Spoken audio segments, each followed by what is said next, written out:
서울의 하늘이 짙은 사파이어 색으로 물들고 가을의 마지막 바람이 앙상한 나뭇가지를 스치며 도시의 소음을 잠시 잊게 만드는 늦은 오후였다.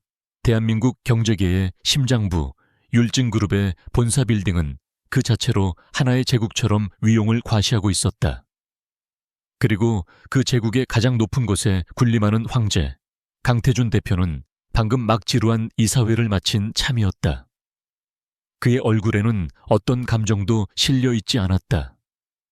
서류에 적힌 숫자들과 시장 동향 그래프만이 그의 세계를 구성하는 유일한 언어인 듯 했다. 비서가 조심스럽게 다가와 오늘의 마지막 일정을 상기시켰다. 대표님, 잠시 후 마포구 커뮤니티 도서관에서 열리는 그룹 후원 행사에 참석하셔야 합니다. 강태준은 미간을 살짝 찌푸렸다. 그는 이런 종류의 행사를 경멸했다. 진심 없는 미소와 목적이 뻔한 악수, 그리고 기업의 이미지를 포장하기 위한 의례적인 연설. 그것은 모두 시간 낭비일 뿐이었다. 하지만 율진그룹의 후계자이자 현재의 대표로서 그는 대중 앞에 서야 할 의무가 있었다. 그는 말없이 고개를 끄덕였고 그의 움직임 하나하나에는 어떠한 망설임이나 군더더기도 없었다. 마치 잘 짜인 각본에 따라 움직이는 배우처럼 그는 완벽하게 자신의 역할을 수행할 준비를 마쳤다. 검은색 세단이 미끄러지듯 도시의 도로를 가로지르는 동안 강태준의 시선은 차창 밖의 풍경이 아닌 손에 든 태블릿 PC의 분기별 실적 보고서에 고정되어 있었다. 마포구 커뮤니티 도서관은 율진그룹의 초고층 빌딩과는 전혀 다른 세계였다. 낡았지만 정갈하게 관리된 건물, 책이 주는 특유의 옅은 종이 냄새, 그리고 아이들의 낮은 웃음소리가 뒤섞여 따뜻하고 평온한 분위기를 자아냈다. 강태준은 차에서 내리자마자 자신을 둘러싼 공기가 달라졌음을 느꼈다. 그의 세계를 지배하던 차가운 금속과 유리의 감각 대신 사람들의 온기와 삶의 흔적이 느껴지는 공간이었다. 수많은 카메라 플래시가 터지고 행사 관계자들이 허리를 굽히며 그를 맞이했다. 그는 기계적으로 그들의 인사를 받으며 도서관 안으로 들어섰다. 모든 것이 그의 예상대로 흘러가고 있었다. 지루하고 형식적이며 의미 없는 시간의 연속이었다. 그는 도서관장이 안내하는 대로 아이들을 위한 열람실로 향했다. 율진그룹이 기증한 새로운 책들이 가지런히 꽂힌 서가를 둘러보고 아이들과 함께 사진을 찍는 것이 정해진 수순이었다. 그는 몇몇 아이들에게 가식적인 미소를 지어 보이며 머리를 쓰다듬어 주었다. 아이들은 그의 비싼 옷과 차가운 분위기에 주눅이 든 듯 어색하게 웃기만 했다. 바로 그 순간이었다. 수많은 사람들 틈에서 너무나도 익숙한 실루엣이 그의 시야에 들어온 것은 그의 심장이 아주 잠깐, 그러나 분명하게 멈추는 듯한 감각에 휩싸였다. 시간의 흐름이 비현실적으로 느려지며 주변의 모든 소음이 멀어졌다. 그곳에는 한서윤이 있었다. 6년 전 한마디 말도 없이 그의 인생에서 사라져버린 여자. 그녀는 아이들 책이 꽂힌 서가 구석에서 무언가를 찾고 있는 듯 했다. 예전과 다름없이 차분한 갈색 머리카락, 하얀 얼굴, 그리고 책에 집중할 때 살짝 찡그리는 미간까지. 세월이 흘렀지만 그녀의 모습은 그의 기억 속에 박제된 그대로였다. 강태준은 자신의 눈을 의심했다. 지난 6년간 단 한 번도 그녀를 잊은 적이 없었다. 분노와 배신감, 그리고 지독한 그리움 속에서 그는 그녀의 흔적을 지우기 위해 일에만 미친 듯이 매달렸다. 그런데 지금 마치 아무 일도 없었다는 듯이 그녀가 그의 눈앞에 서 있었다. 한서윤 역시 무언가 이질적인 시선을 느낀 듯 고개를 들었다. 그녀의 눈이 강태준과 마주쳤을 때 그녀의 얼굴은 순식간에 새하얗게 질려버렸다. 손에 들고 있던 동화책이 바닥으로 떨어지며 둔탁한 소리를 냈다. 그녀의 눈동자가 지진이라도 일어난 듯 흔들렸다. 그녀가 가장 피하고 싶었던 다시는 마주치지 않기를 간절히 바랐던 남자가 바로 저기에 서 있었다. 대한민국 사람이라면 누구나 아는 얼굴, 율진그룹의 냉혹한 CEO 강태준. 그러나 그녀에게 그는 단지 그런 존재가 아니었다. 그는 그녀의 과거이자 지워지지 않는 상처였으며 동시에 그녀가 지켜야 할 가장 큰 비밀의 시작점이었다. 서윤은 본능적으로 몸을 돌려 그곳을 빠져나가려 했다. 심장이 미친 듯이 뛰기 시작했고 숨이 가빠졌다. 왜 하필 이곳에서, 왜 하필 오늘이어야만 했을까? 그녀는 주변의 시선도 아랑곳하지 않고 오직 이 상황을 벗어나야 한다는 생각뿐이었다. 그녀가 황급히 발걸음을 옮기려는 찰나 맑고 청가한 목소리가 그녀의 발목을 붙잡았다. 엄마, 이 책 다 읽었어. 작고 귀여운 남자아이가 그녀를 향해 달려오며 외쳤다. 아이는 그녀의 다리를 꼭 껴안으며 방금 읽은 책의 그림을 자랑스럽게 내밀었다. 그 순간 도서관의 모든 풍경이 강태준의 의식 속에서 사라졌다. 강태준의 모든 신경과 시선은 오직 그 아이에게로 향했다. 엄마라는 단어가 그의 뇌리에 천둥처럼 울려 퍼졌다. 한서윤에게 아이가 있다는 말인가? 누구의 아이지? 수많은 질문이 폭풍처럼 몰아치는 와중에도 그는 아이에게서 눈을 뗄 수가 없었다. 아이는 고개를 들어 자신을 빤히 쳐다보는 낯선 남자를 발견하고는 호기심 가득한 눈으로 그를 바라보았다. 그리고 바로 그 순간 시간이 영원처럼 멈췄다. 아이의 얼굴은 강태준 자신의 어린 시절 사진을 그대로 복사해서 붙여놓은 듯했다. 날카롭게 뻗은 눈썹, 고집스러워 보이는 인매, 그리고 무엇보다도 차가운 듯하면서도 깊이를 알 수 없는 그 검은 눈동자까지 모든 것이 무너져 내렸다. 그가 지난 6년간 쌓아 올린 냉정함의 성벽, 성공이라는 이름의 갑옷, 그리고 세상을 향한 불신이라는 방패가 한순간에 산산조각 났다. 아이의 얼굴에 담긴 명백한 진실 앞에서 그는 아무런 말도 할 수 없었다. 머릿속이 하얗게 비어버리고 온몸의 피가 차갑게 식는 것 같았다. 떠난 그녀, 그리고 그녀가 남긴 아이. 그 아이를 본 순간 6년간 굳게 닫혀있던 비밀의 문이 거대한 굉음과 함께 열리고 있었다. 서윤의 창백한 얼굴과 아이의 천진난만한 표정이 그의 눈앞에서 기이하게 중첩되었다. 모든 비밀이 바로 저 작은 아이의 존재와 함께 수면 위로 떠오르고 있었다. 한서윤은 강태준의 충격받은 얼굴을 보며 절망감에 휩싸였다. 그녀가 가장 두려워하던 순간이 현실이 되었다. 그녀는 아이의 얼굴을 자신의 품으로 급하게 끌어안았다. 마치 그렇게 하면 저 남자의 시선으로부터 아이를 숨길 수 있기라도 한 것처럼. 하지만 이미 늦었다. 강태준의 흔들리는 눈동자는 명백히 모든 것을 말해주고 있었다. 그는 알아차린 것이다. 자신이 절대로 알아서는 안 될 비밀을, 그녀가 목숨처럼 지켜온 진실을. 주변의 행사 관계자들과 기자들은 영문도 모른 채 율진그룹의 냉철한 대표가 왜 한 아이에게서 눈을 떼지 못하는지 의아한 표정으로 바라볼 뿐이었다. 강태준은 간신히 굳어버린 입술을 움직였다. 그는 다른 사람들은 신경 쓰지 않았다. 오직 한서윤을 향해 거의 들리지 않을 만큼 작은 목소리로, 그러나 세상 그 어떤 외침보다도 무겁게 물었다. 설명해, 한서윤. 그 말에는 분노도 원망도 아닌 오직 거대한 혼란과 진실을 향한 절박함만이 담겨 있었다. 그의 인생을 송두리째 뒤흔든 이 폭풍의 한가운데서 그는 평생 처음으로 길을 잃은 아이처럼 서 있었다.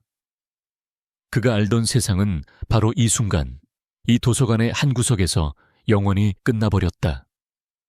그리고 새로운 잔인할 정도로 명백한 진실이 그의 눈앞에서 막 시작되고 있었다. 비서와 경호원들이 그의 이상한 낌새를 눈치채고 다가왔지만 강태준은 손을 들어 그들을 막았다. 그의 시선은 여전히 아이를 품에 안고 공포에 질려 있는 한서윤에게 고정되어 있었다. 아이는 아무것도 모른 채 엄마의 품에 안겨 그를 멀뚱멀뚱 쳐다보고 있었다. 저 아이의 이름은 무엇일까? 몇 살일까? 어떻게 살아왔을까? 그리고 왜 한서윤은 자신에게서 이 모든 것을 숨겨야만 했을까? 6년 전 그녀가 남긴 이별 통보는 거짓이었나? 그가 알던 모든 것이 거짓이었나? 그의 머릿속은 수천 개의 질문으로 터져 나갈 것 같았다. 그는 한 걸음, 아주 느리게 그녀를 향해 내디뎠다. 그의 움직임의 서유는 자기도 모르게 뒷걸음질 쳤다. 그녀의 눈에는 두려움과 함께 단호한 경계심이 서려 있었다. 절대로 이 아이를 빼앗기지 않겠다는 어미의 본능이었다. 강태준은 그 눈빛을 보고 걸음을 멈췄다. 지금 이곳에서 할 수 있는 일은 아무것도 없었다. 너무 많은 눈이 지켜보고 있었고 무엇보다 그는 아직 이 충격적인 진실을 감당할 준비가 되어 있지 않았다. 하지만 이것 하나만은 확실했다.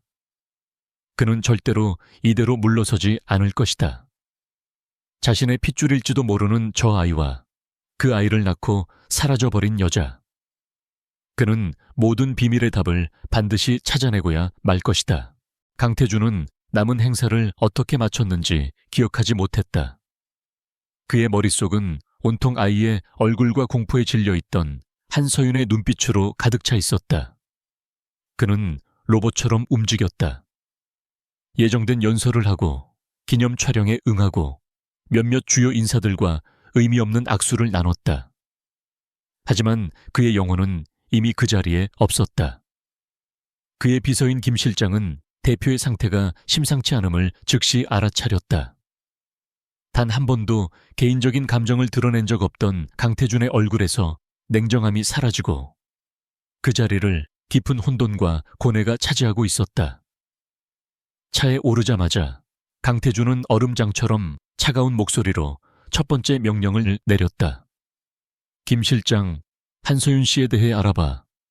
지난 6년간의 모든 것을 어디서 살았고 뭘 했는지 누구를 만났는지 아주 사소한 것 하나도 놓치지 말고. 김 실장은 놀라움을 감추지 못했지만 어떤 질문도 하지 않았다. 그것이 강태준 밑에서 오래 일할 수 있었던 비결이었다. 그는 즉시 고개를 숙이며 대답했다. 알겠습니다, 대표님. 강태준은 차창 밖으로 빠르게 스쳐 지나가는 도시의 불빛을 보며 눈을 감았다. 눈을 감아도 아이의 얼굴이 선명하게 떠올랐다. 자신과 똑 닮은 그 얼굴. 아주 만약에 저 아이가 자신의 아이라면. 그렇다면 한서윤은 왜 사라졌는가? 왜 자신을 기만했는가? 분노가 치밀어 오르다가도 두려움에 질려있던 그녀의 얼굴이 떠오르면 심장이 서늘하게 가라앉았다. 무언가 잘못되었다. 그가 알지 못하는 거대한 비밀이 그와 그녀 사이에 존재하고 있었다. 같은 시각 한서윤은 아들 민준의 손을 잡고 좁은 골목길을 거의 뛰다시피 걸었다. 집에 도착하자마자 그녀는 문을 걸어 잠그고 거친 숨을 몰아쉬었다. 심장이 금방이라도 터져버릴 것 같았다. 그녀는 현관에 주저앉아 떨리는 손으로 얼굴을 감쌌다. 엄마, 왜 그래? 아까 그 아저씨 무서웠어? 민준이 걱정스러운 얼굴로 그녀를 올려다보며 물었다. 서윤은 간신히 미소를 지으며 아들의 머리를 쓰다듬었다. 아니야, 민준아. 그냥 엄마가 조금 피곤해서 그래. 그녀는 아들을 안심시키려 애썼지만 온몸의 세포 하나하나가 공포로 비명을 지르고 있었다. 강태준, 그가 모든 것을 알아버리면 어떡하지? 아이를 빼앗아가 버리면 어떡하지? 6년 전 겪었던 그 끔찍한 날의 기억이 다시 그녀를 덮쳐왔다. 6년 전 24살의 한서윤은 율진그룹에 촉망받는 인턴이었다. 그녀는 명문대를 우수한 성적으로 졸업했고 남다른 기획력과 성실함으로 모든 이의 인정을 받았다. 그때 그녀에게 강태준은 하늘 위의 별과 같은 존재였다. 그룹의 황태자이자 비현실적으로 잘생긴 외모와 누구도 따라올 수 없는 능력까지 갖춘 남자. 그와 그녀의 세상은 결코 겹칠 수 없을 것 같았다. 하지만 운명은 종종 예기치 않은 방향으로 흘러간다. 늦은 밤까지 회사 자료실에 남아 자료를 찾던 서윤은 그곳에서 우연히 강태준과 마주쳤다. 그는 클래식 음악에 대한 희귀 서적을 찾고 있었고 서윤은 그 책이 어디 있는지 알고 있었다. 그것이 시작이었다. 음악과 책, 그리고 예술에 대한 이야기를 나누며 그들은 급속도로 가까워졌다.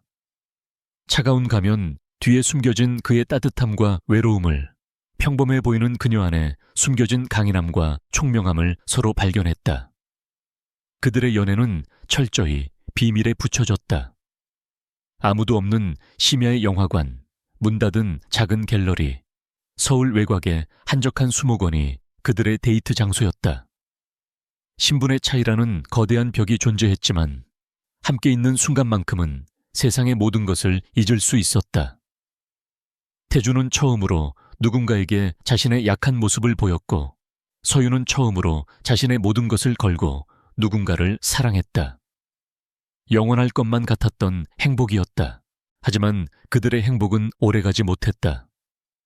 그들의 관계를 눈치챈 강태준의 아버지 강민규 회장이 서윤을 은밀히 호출했다. 서슬퍼런 회장실에서 서윤은 자신의 존재가 태준의 미래에 얼마나 큰 흠집이 될 수 있는지에 대한 모욕적인 말들을 들어야 했다. 주제 파악도 못하고 내 아들을 넘봐. 너 같은 애 하나 때문에 율진의 이미지가 어떻게 될지 생각해봤나. 강 회장은 서윤의 가족까지 위협하며 그녀를 벼랑 끝으로 몰아붙였다. 그는 두툼한 돈 봉투를 던지며 당장 떠나라고 종용했다. 서윤은 돈 봉투를 거절했지만 뱃속에 새로운 생명이 자라고 있다는 사실을 차마 말할 수 없었다. 그녀는 태준을 위해서 그리고 아이를 지키기 위해서 떠나는 것만이 유일한 길이라고 생각했다. 그날 밤 서윤은 태준에게 차가운 이별 메시지 하나만을 남긴 채 모든 것을 정리하고 사라졌다. 태준은 그녀가 돈 때문에 자신을 버렸다고 오해했고 그 배신감에 몸부림쳤다. 그리고 그 오해는 6년간 그의 심장을 얼어붙게 만든 가장 큰 이유가 되었다. 회상에서 깨어난 서윤은 눈물을 닦았다.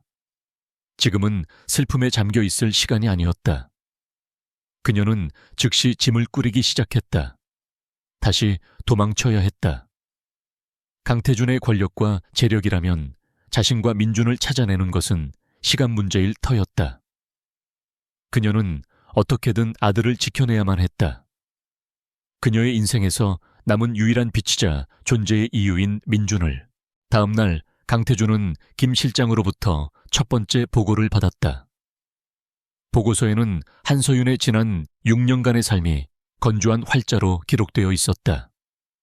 율진그룹을 퇴사한 직후 그녀는 지방의 작은 도시로 이사했다. 미혼모로서 온갖 아르바이트를 전전하며 힘겹게 생계를 유지했고 번역 일을 시작하며 겨우 안정을 찾았다.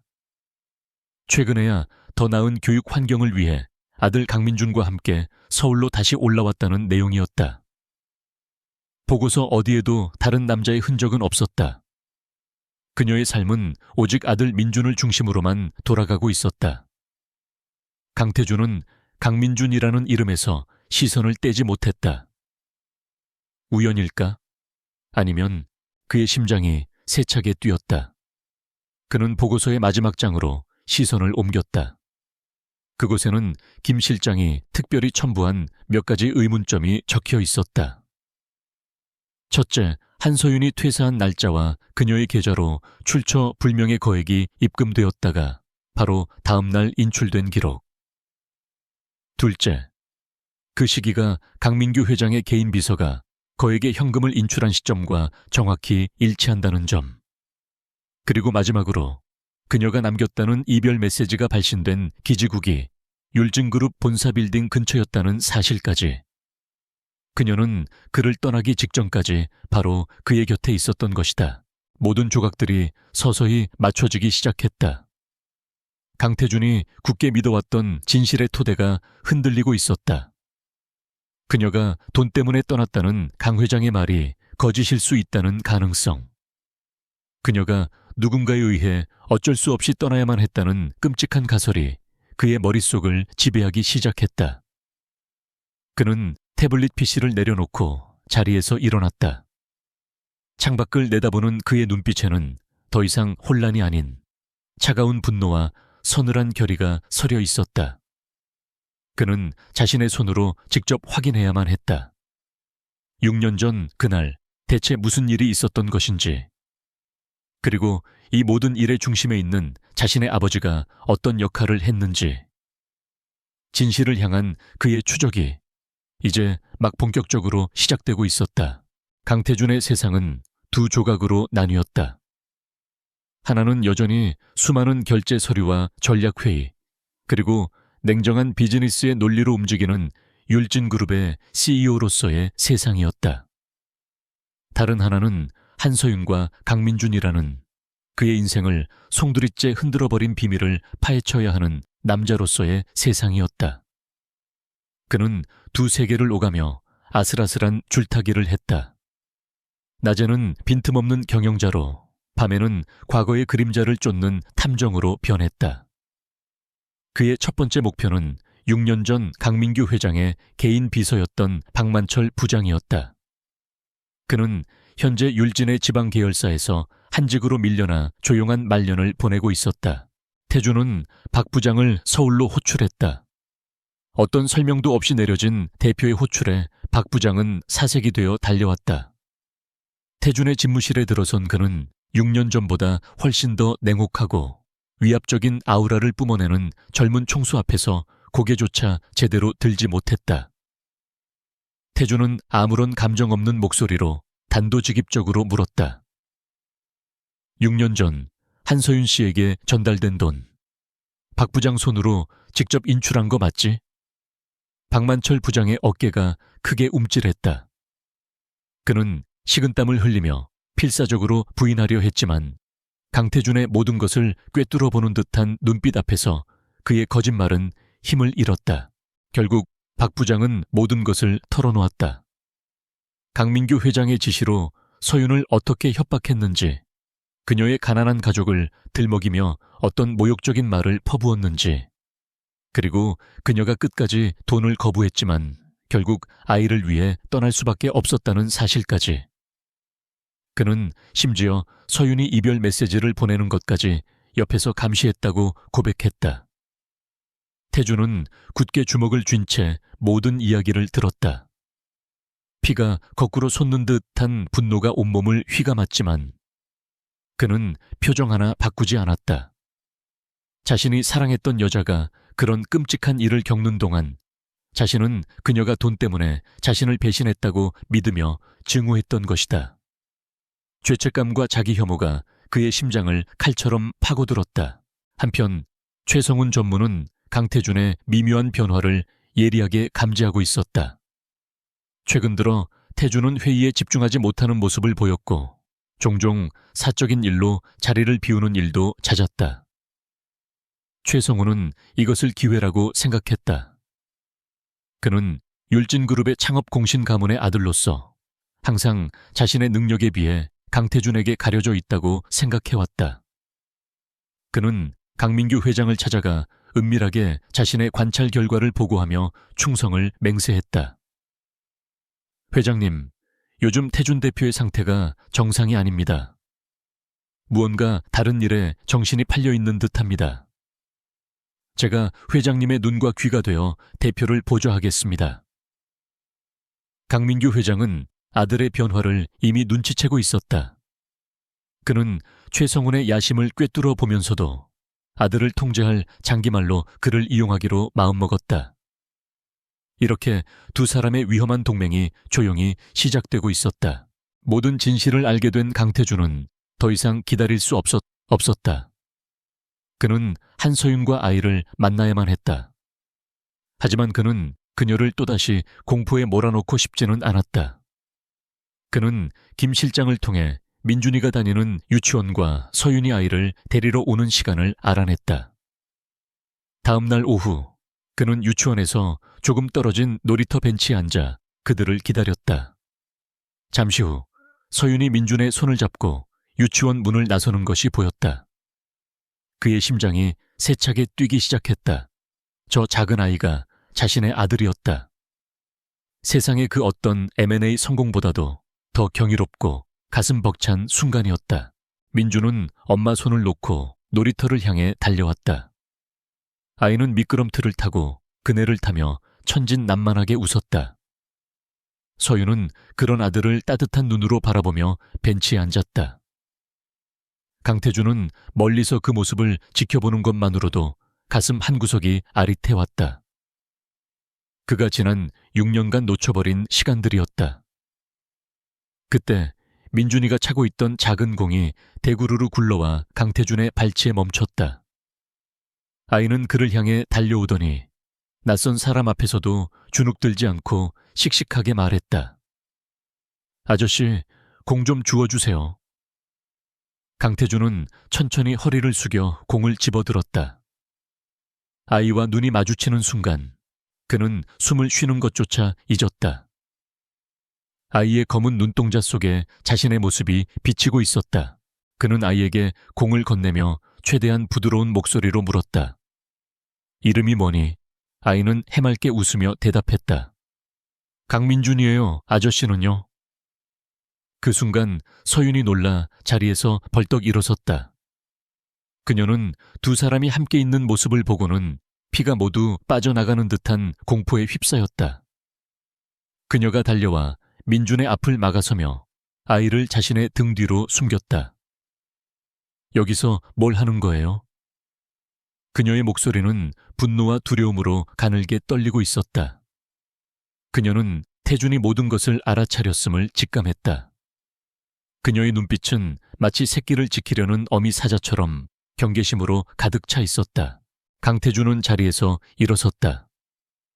그는 서윤의 공포에 질린 얼굴을 보며 마음이 찢어지는 듯 했다. 이제 그는 알 수 있었다. 그녀가 두려워하는 것은 자신이 아니라 자신의 뒤에 있는 아버지와 율진이라는 거대한 권력이었다는 것을. 그는 상처받은 눈으로 그녀를 바라보며 나지막이 말했다. 얘기 좀 해, 서윤아. 제발. 하지만 서윤은 고개를 저으며 아이의 손을 잡고 그곳을 도망치듯 빠져나갔다. 멀어져가는 두 사람의 뒷모습을 보며 강태준은 굳게 주먹을 쥐었다. 그의 안에서 무언가 단단하게 결심이 섰다. 이제 이 싸움은 단순히 과거의 진실을 밝히는 것을 넘어섰다. 이것은 자신의 여자와 아들을 지키기 위한 전쟁이었다. 그리고 그 전쟁의 첫 번째 상대는 다름 아닌 그를 낳아준 자신의 아버지였다. 놀이터에서의 만남은 조용한 수면 위로 던져진 거대한 돌멩이와 같았다. 그 파문은 즉시 강민규 회장에게까지 번져나갔다. 최성훈 전무는 마치 기다렸다는 듯이 강 회장의 집무실을 찾아가 자신이 목격한 광경을 상세히 보고했다. 회장님, 대표님께서 그 여자와 아이를 따로 만나고 있었습니다. 아무래도 6년 전의 일을 모두 알게 된 것 같습니다. 최성훈의 눈빛에는 교활한 야심이 번뜩였다. 그는 이 상황이 강태준을 끌어내리고 자신이 그 자리를 차지할 절호의 기회라고 판단했다. 강민규 회장은 불편한 심기로 눈을 감았다. 아들이 자신의 통제를 벗어나기 시작했다는 사실이 그의 자존심을 건드렸다. 그는 여전히 한서윤을 아들의 발목을 잡는 하찮은 장애물 정도로 여기고 있었다. 강 회장은 6년 전과 똑같은 방식을 사용하기로 결정했다. 그는 한서윤에게 자신의 힘이 얼마나 무서운 것인지를 다시 한번 각인시켜 감히 아들에게 접근할 생각조차 못하도록 만들 생각이었다. 그날 이후 한서윤의 삶을 향한 보이지 않는 압박이 시작되었다. 그녀가 프리랜서로 계약했던 번역 회사들로부터 갑작스러운 계약 해지 통보가 날아들었다. 이유는 불분명했다. 겨우 생계를 유지하던 수입원이 하루아침에 끊겨버린 것이다. 설상가상으로 월세로 살고 있던 집의 주인이 찾아와 당장 집을 비워달라고 으름장을 놓았다. 갑자기 아들이 미국에서 들어와 살게 되었다는 누가 봐도 뻔한 거짓말을 늘어놓으면서 서윤은 절망감에 휩싸였다. 이것은 단순한 불운이 아니었다. 모든 것이 강민규 회장의 경고라는 것을 그녀는 직감했다. 공포는 여기서 그치지 않았다. 그녀가 민준의 유치원을 오가거나 장을 보러 갈 때면 정체를 알 수 없는 남자들이 그림자처럼 그녀를 따라다녔다. 그들은 직접적으로 위협을 가하지는 않았지만 그들의 끈질기고 악의적인 시선만으로도 서윤의 숨통을 조여왔다. 그녀는 민준에게 해가 갈까봐 두려워 밤잠을 설쳤다. 강태준을 다시 만난 대가가 이토록 혹독할 줄이야. 그녀는 자신의 어리석음을 탓하며 눈물을 삼켰다. 그 무렵 강태준은 서윤에게 다시 연락을 시도했다. 그는 그녀를 만나 모든 것을 설명하고 자신이 지켜주겠다고 약속하고 싶었다. 수소문 끝에 그녀의 집 주소를 알아낸 그는 늦은 밤 그녀의 낡은 빌라 앞에서 기다렸다. 마침내 서윤이 민준을 재우고 쓰레기를 버리러 나왔을 때 두 사람은 마주쳤다. 태준은 그녀에게 다가가며 절박하게 말했다. 서윤아, 나 좀 봐. 다 알아. 아버지가 너한테 무슨 짓을 했는지. 하지만 서윤은 공포에 질린 얼굴로 뒷걸음질 쳤다. 그녀의 머릿속에는 자신을 따라다니던 남자들의 얼굴과 아들을 잃을지도 모른다는 두려움이 가득했다. 그녀는 태준을 향해 세상에서 가장 차갑고 잔인한 말을 내뱉어야만 했다. 착각하지 마세요. 당신 아들 아니에요. 그러니까 제발 우리 모자 앞에 나타나지 마세요. 당신 같은 사람 이제 지긋지긋하니까. 그녀의 목소리는 얼음장처럼 차가웠지만 그 끝은 미세하게 떨리고 있었다. 태준은 그 말을 듣고 심장이 그대로 얼어붙는 듯한 고통을 느꼈다. 그러나 그는 그녀의 눈동자 깊은 곳에서 숨길 수 없는 슬픔과 두려움을 읽었다. 이것은 진심이 아니었다. 그녀는 무언가로부터 자신과 아이를 지키기 위해 필사적으로 거짓말을 하고 있었다. 그는 더 이상 그녀를 압박하지 않고 조용히 물러섰다. 하지만 그의 마음속에서는 뜨거운 분노와 함께 그녀를 지켜야 한다는 결심이 더욱 확고해졌다. 사무실로 돌아온 태준은 즉시 김 실장에게 서윤의 주변에서 일어나는 모든 일들을 뒷조사하라고 지시했다. 결과는 예상대로였다. 그녀의 번역 계약을 해지한 회사들은 모두 율진그룹과 거래 관계에 있는 작은 업체들이었고 집주인에게 압력을 가한 인물은 최성훈 전무의 먼 친척이었다. 그녀를 따라다니던 남자들 역시 최성훈이 고용한 흥신소 직원들이었다. 모든 배후에 자신의 아버지와 최성훈이 있었다. 강태준은 조용히 눈을 감았다. 이제 정면 대결은 피할 수 없었다. 하지만 그 전에 그는 먼저 서윤과 민준을 안전한 곳으로 옮겨야만 했다. 그는 즉시 행동에 나섰다. 정면으로 맞서기보다는 그림자 속에서 그의 힘을 사용했다. 그는 자신이 비밀리에 관리하던 해외 페이퍼 컴퍼니를 통해 서윤에게 대형 번역 프로젝트를 의뢰했다. 기존의 수입보다 몇 배는 더 많은 금액을 선불로 지급하는 파격적인 조건이었다.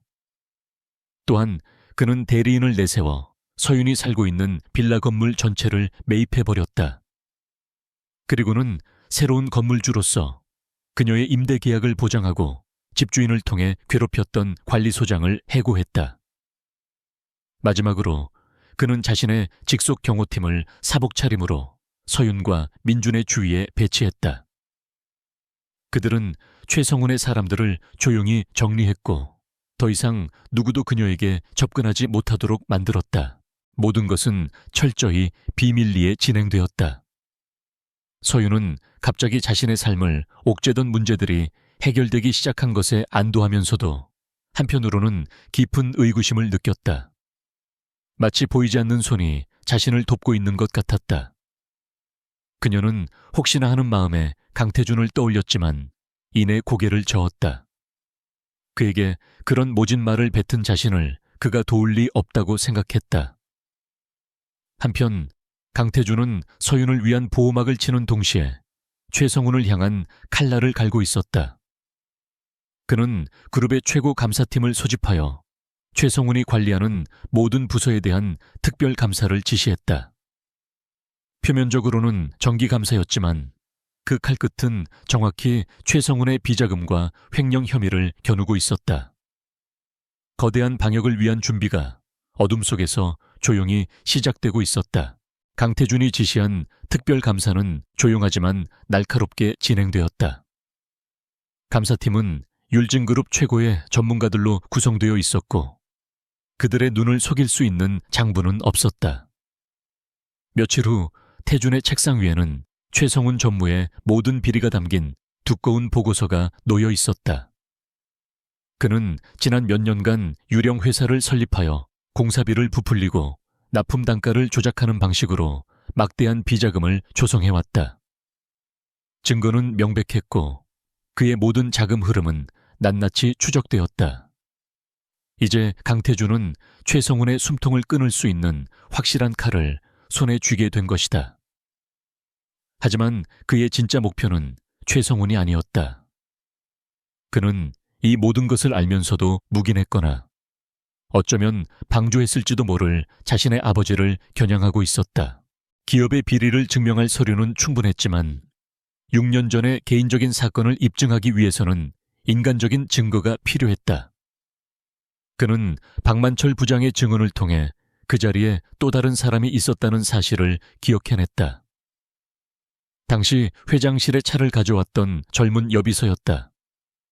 태준은 즉시 김 실장에게 그녀의 행방을 찾으라고 지시했다. 다행히 그녀는 율진그룹을 퇴사한 후 결혼하여 평범한 주부로 살고 있었다. 김 실장은 그녀를 찾아가 강태준 대표가 만나고 싶어 한다는 말을 전했다. 그녀는 율진이라는 이름만 듣고도 기겁하며 만남을 거부했지만 김 실장은 한서윤 씨의 억울함을 풀어줄 유일한 사람이라며 끈질기게 설득했다. 결국 그녀는 태준과 비밀리에 만나는 것에 동의했다. 조용한 카페에서 마주 앉은 그녀는 여전히 두려움에 떨고 있었다. 태준은 그녀를 안심시키며 어떤 위협으로부터도 완벽하게 보호해주겠다고 약속했다. 마침내 입을 연 그녀의 증언은 충격적이었다. 그녀는 강민규 회장이 한서윤에게 얼마나 모욕적인 말을 했는지, 서윤이 어떻게 눈물을 참으며 돈을 거부했는지, 그리고 강 회장이 그녀의 가난한 부모님 가게를 망하게 하겠다고 협박하며 억지로 돈을 안겨주던 그 순간을 생생하게 기억하고 있었다. 그녀의 목소리는 분노와 죄책감으로 떨렸다. 그때 제가 너무 어리고 무서워서 아무 말도 못했어요. 한서윤 씨는 정말 좋은 사람이었는데 태준은 그녀의 모든 증언을 녹음했고 이것은 그의 마지막 무기가 되었다. 모든 준비를 마친 강태준은 아버지에게 저녁 식사를 청했다. 장소는 서울 근교에 위치한 강씨 가문의 역사가 담긴 고즈넉한 한옥이었다. 그곳은 강민규 회장의 권위와 자부심을 상징하는 공간이었다. 저녁 식사가 끝나고 두 사람은 차를 마주하고 앉았다. 무거운 침묵이 흘렀다. 먼저 침묵을 깬 것은 태준이었다. 그는 비난의 목소리 대신 차분하고 냉정한 어조로 이야기를 시작했다. 그는 먼저 최성훈 전무의 비리 보고서를 아버지 앞에 내밀었다. 최 전무가 몇 년간 이런 짓을 저지르는 동안 아버지는 정말 아무것도 모르셨습니까? 강 회장은 보고서를 훑어보지도 않고 차갑게 대꾸했다. 알고 있었다. 그 정도는 율진을 위해 일하는 자에게 주는 수고비 정도로 생각했다. 그의 뻔뻔한 대답에 태준은 실망감을 감추지 못했다. 그는 이어서 박만철 부장과 여비서의 녹취록을 재생했다. 스피커를 통해 6년 전 그날의 추악한 진실이 흘러나오자 강 회장의 얼굴이 처음으로 굳어졌다. 그는 녹음이 끝나자 격분하여 소리쳤다. 감히 나를 뒷조사한 개냐?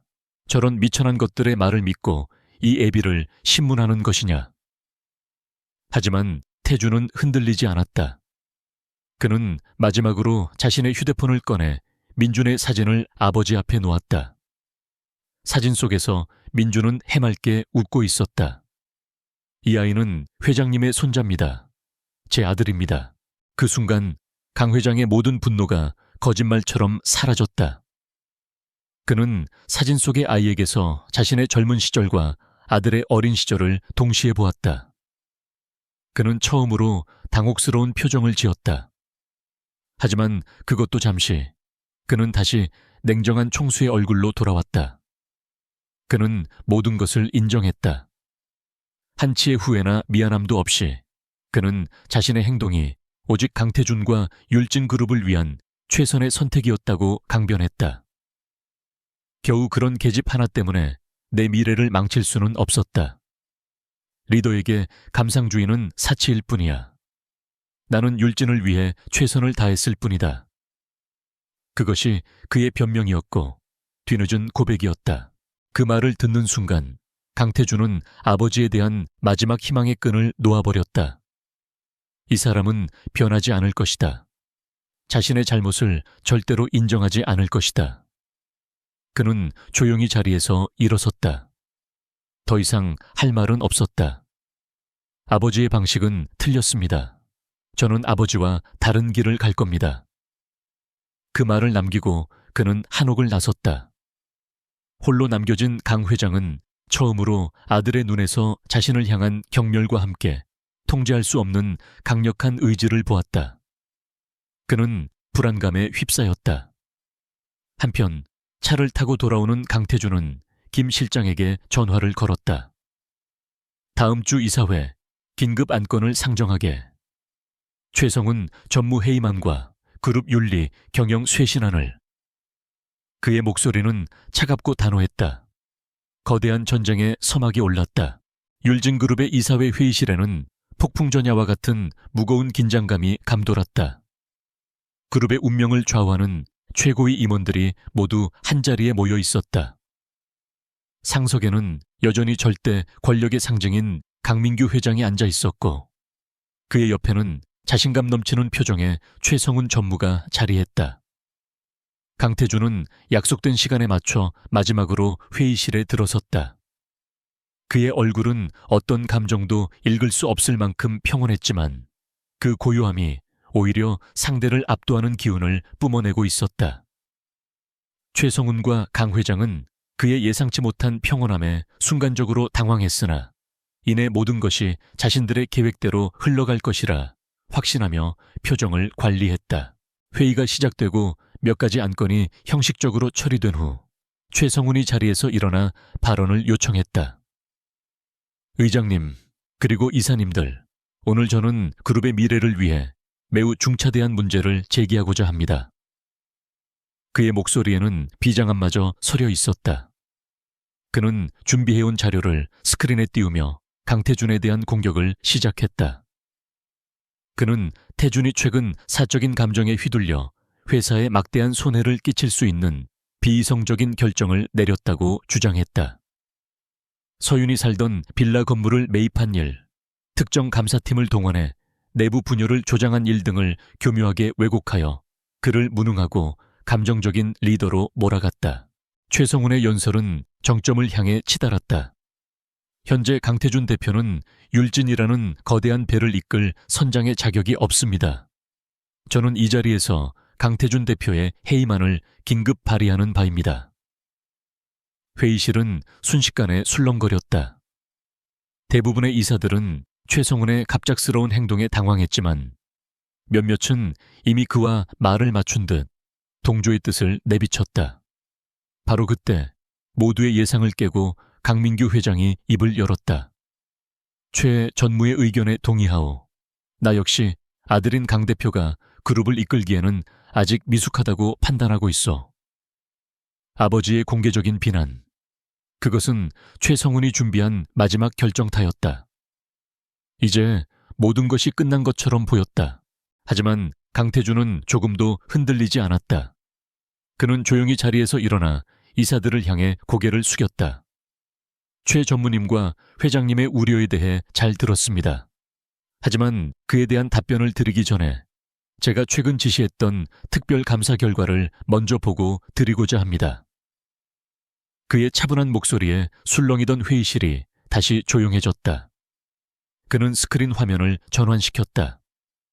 화면에는 최성훈이 설립한 유령 회사들의 목록과 그 회사들과 율증그룹 계열사들 간의 내부 거래 내역, 그리고 부풀려진 세금 계산서들이 빼곡히 나타났다. 강태준은 마치 유능한 검사처럼 최성훈의 횡령과 배임 행각을 하나하나 논리적으로 지적해 나갔다. 최성훈의 얼굴이 새하얗게 질려갔다. 그는 자리에서 벌떡 일어나 소리쳤다. 거짓말. 저건 모두 조작된 자료야.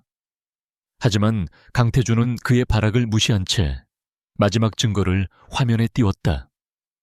그것은 최성훈의 비밀 계좌로 비자금이 흘러 들어간 내역이었다.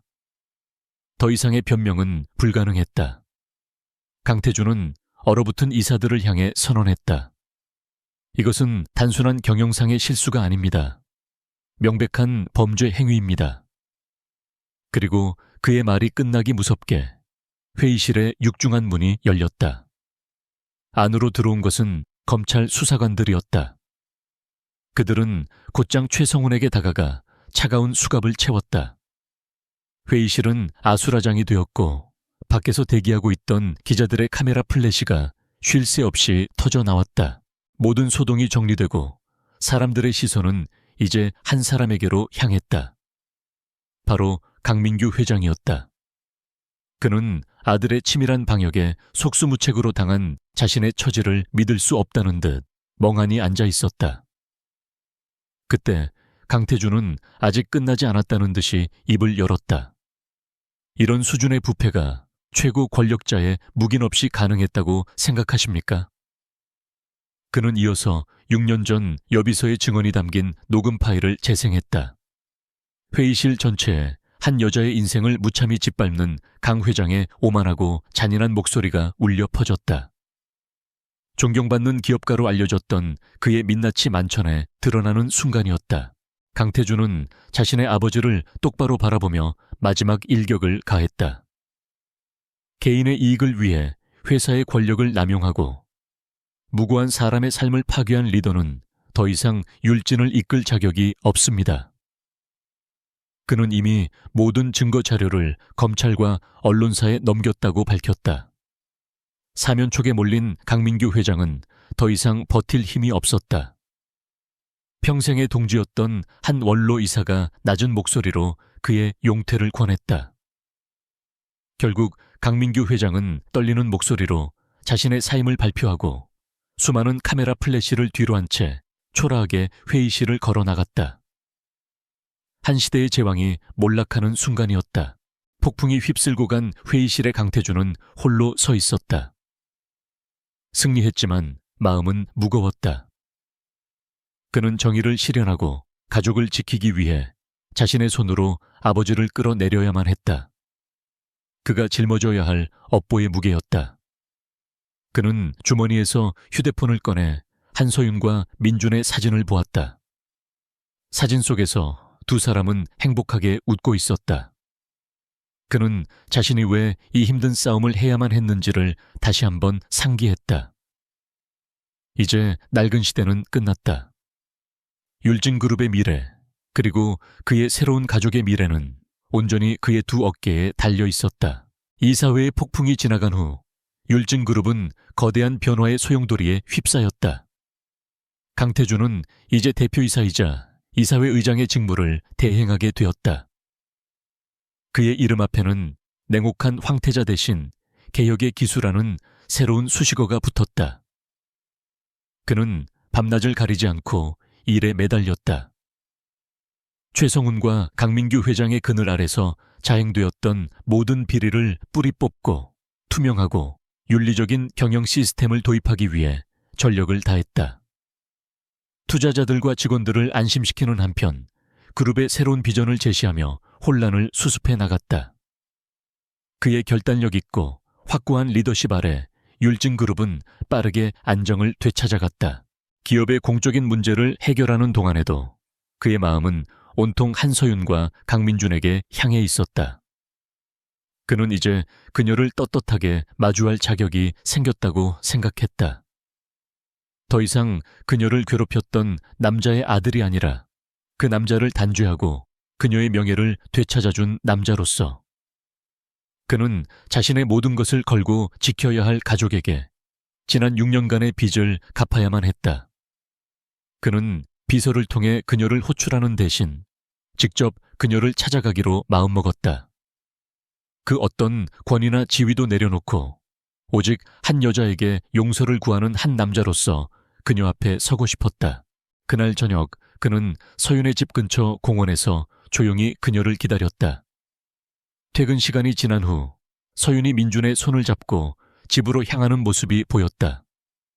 태주는 천천히 그녀에게 다가갔다. 그의 등장에 서윤은 놀라 걸음을 멈췄지만 이전과 같은 공포나 경계심은 보이지 않았다.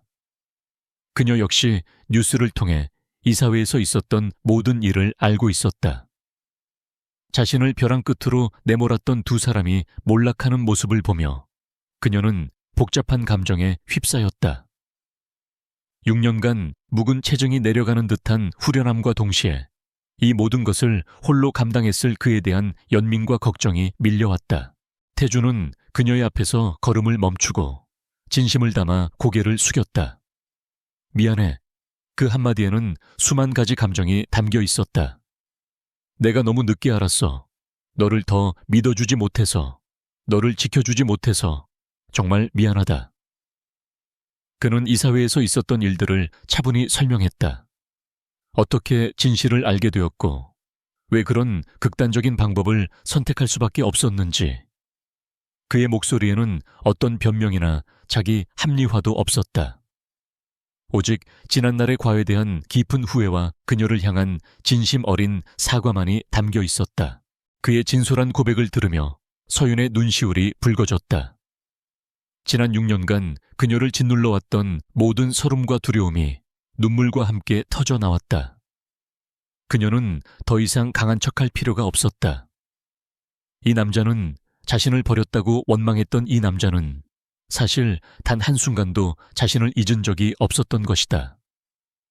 그는 자신만의 방식으로 그녀의 상처를 씻어주고 정의를 되찾아 주었다. 그녀의 마음을 굳게 닫고 있던 마지막 빗장이 풀려나갔다. 그녀는 흐느끼며 말했다. 아니야, 당신 탓이 아니야. 나도 당신을 믿고 말했어야 했는데 용기가 없었어. 서로를 향한 오랜 오해와 원망이 눈물 속에서 녹아내리고 있었다.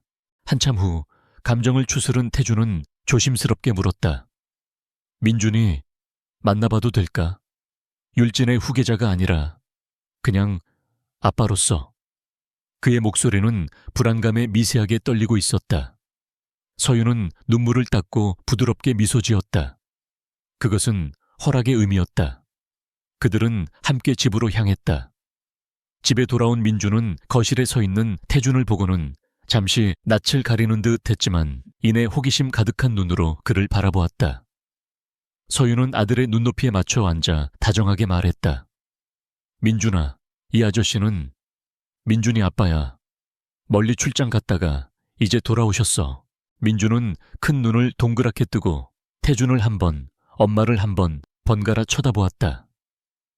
아이는 잠시 생각에 잠긴 듯 하더니 이내 태준에게 다가가 그의 다리를 꼭 껴안았다. 진짜 우리 아빠예요. 아이의 천진난만한 물음에 강태준은 생애 처음으로 느껴보는 벅찬 감정에 목이 메어왔다. 그는 무릎을 굽혀 아이를 품에 안았다. 따뜻하고 작은 아이의 천이 그의 온몸으로 전해졌다. 그래, 아빠가 너무 늦게 와서 미안해 아들. 그의 눈에서 뜨거운 눈물이 흘러내렸다. 서윤은 그런 두 사람의 모습을 보며 조용히 미소 지었다. 길고 길었던 폭풍이 드디어 끝났다. 이제 그들 앞에는 상처를 치유하고 새로운 가족의 역사를 써 내려갈 시간만이 남아 있었다. 1년 후 서울의 하늘은 눈부시게 맑았다. 율진그룹의 새로운 본사 건물은 이전보다 더 높이 솟아 있었지만 직원들의 표정에서는 과거의 경직된 분위기를 찾아볼 수 없었다. 복도를 오가는 사람들의 얼굴에는 활기와 자부심이 넘쳤다. 변화는 건물이 아닌 사람에게서 시작된 것이었다. 그리고 그 변화의 중심에는 강태준 회장이 있었다. 그는 더 이상 자신을 얼음성에 가두지 않았다. 그의 집무실에는 딱딱한 경영 서적 대신 아들 민준이 삐뚤빼뚤한 글씨로 아빠 사랑해요 라고 쓴 그림이 가장 좋은 자리에 놓여 있었다. 그는 여전히 유능하고 카리스마 넘치는 리더였지만 이제 그의 결정에는 차가운 이성뿐만 아니라 사람을 향한 따뜻한 이해가 함께했다. 강태준은 시계를 확인했다. 오후 6시 정각. 그는 남은 서류들을 과감히 옆으로 밀어두고 자리에서 일어났다. 김 실장, 나 먼저 퇴근하지. 급한 일 있으면 연락하게. 그의 갑작스러운 퇴근 선언에 김 실장은 이제 놀라지도 않고 웃으며 고개를 숙였다. 알겠습니다, 회장님. 좋은 저녁 보내십시오. 지난 1년간 칼퇴근은 강태준의 새로운 상징이 되어 있었다. 그에게는 이제 성공적인 기업 경영보다 더 중요한 가치가 생겼기 때문이었다. 바로 가족과의 저녁 식사 시간이었다. 그의 차가 도착한 곳은 화려한 저택이 아닌 따스한 햇살이 드는 정원이 딸린 아담한 집이었다. 그가 현관문을 열자 아빤 하는 우렁찬 목소리와 함께 작은 폭탄 같은 아이가 그의 품으로 달려들었다. 강태준은 능숙하게 민준을 안아들고 볼에 뽀뽀를 했다. 우리 아들 오늘 유치원에서 뭐하고 놀았어? 주방에서는 고소한 냄새와 함께 한서윤이 앞치마를 두른 채 걸어 나왔다. 왔어요? 마침 저녁 다 됐는데. 그녀의 얼굴에는 더 이상 과거의 그늘이나 두려움이 남아있지 않았다. 자신의 작은 번역 회사를 성공적으로 운영하며 일과 가정 모두에서 행복을 찾은 그녀는 그 어느 때보다도 자신감 있고 아름답게 빛나고 있었다. 세 사람은 식탁에 마주 앉아 평범하지만 소중한 저녁 식사를 시작했다. 민주는 유치원에서 있었던 일들을 신이 나서 제잘거렸고 태준과 서윤은 그런 아들의 모습을 사랑스럽게 바라보며 맞장구를 쳐주었다. 과거의 아픔과 상처는 이제 희미한 기억이 되었다. 그들은 서로를 믿고 의지하며 상처를 치유했고 그 자리에 새로운 사랑과 행복의 기억들을 차곡차곡 쌓아가고 있었다. 식사가 끝난 후 세 사람은 함께 정원으로 나갔다. 저녁 노을이 세상을 부드러운 주황빛으로 물들이고 있었다. 태준은 그네 앉아있는 서윤의 어깨를 감싸 안았다. 민주는 정원에서 잠자리채를 휘두르며 즐겁게 뛰어놀고 있었다. 태준은 서윤의 귓가에 나지막이 속삭였다. 고마워, 서윤아. 나한테 다시 기회를 줘서. 당신이랑 민준이가 없었다면 난 평생 얼음 속에서 살았을 거야. 서윤은 그의 손을 마주 잡으며 대답했다. 나도 고마워요. 우리 민준이에게 세상에서 가장 멋진 아빠를 찾아줘서. 그리고 내 인생에 다시 빛을 가져다 줘서. 두 사람은 말없이 서로를 바라보았다. 그들의 눈빛 속에는 지난 시간들에 대한 위로와 앞으로 함께 만들어갈 미래에 대한 단단한 약속이 담겨 있었다. 그때 민준이 꽃 한 송이를 꺾어들고 그들에게 달려왔다. 엄마, 아빠, 선물. 아이는 서윤에게는 꽃을, 태준에게는 환한 웃음을 선물했다. 태준은 민준을 번쩍 안아 올렸고 서윤은 그런 두 사람을 따뜻하게 껴안았다. 세 사람의 행복한 웃음소리가 노을빛 정원 안에서 아름다운 선율처럼 울려 퍼졌다. 권력과 거짓으로 쌓아 올린 성은 무너졌지만 진실과 사랑으로 지어진 그들의 작은 세상은 그 무엇보다 견고하고 평화로웠다. 길고 어두웠던 밤이 지나고 마침내 그들의 인생에 새로운 아침이 밝아오고 있었다.